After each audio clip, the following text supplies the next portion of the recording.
So part 5, so it was Sunday night.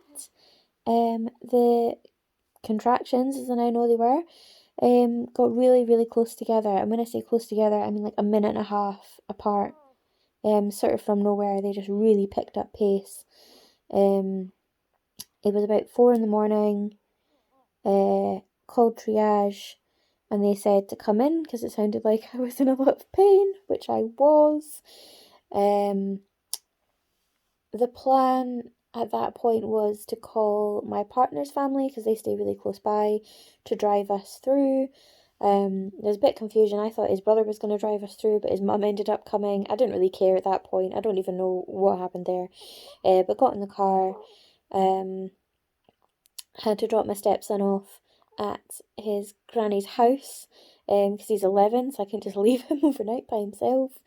So he's sort of part of the excitement as well, and trying not to show that I was in too much pain, because I was trying really hard to keep positive and calm for him. So even though I couldn't hide it completely, and he kept going like, "Are you okay?" and I kept going, yeah, and he's like, "You're obviously not."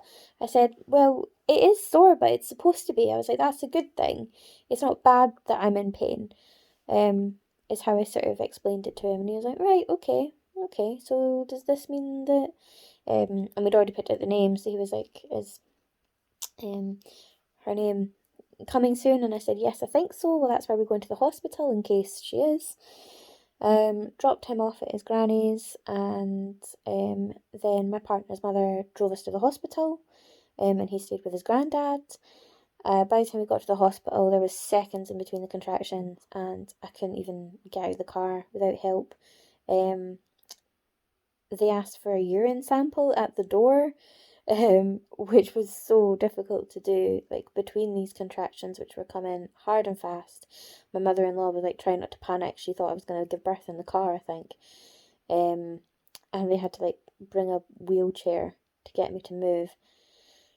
And I was in a birth centre, rather than a labour ward, which is what I had wanted, so that was really good.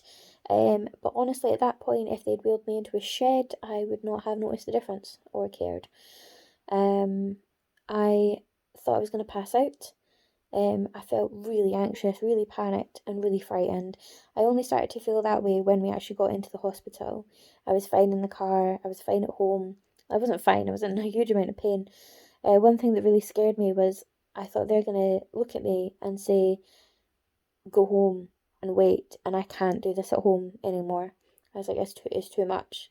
I can't deal with being sent all the way home, and I live in a town outside of the city, so it wasn't exactly like, oh, a 10-minute stop away. And yeah, that's how we end up in the hospital. So I'll tell you what happened there in the next part.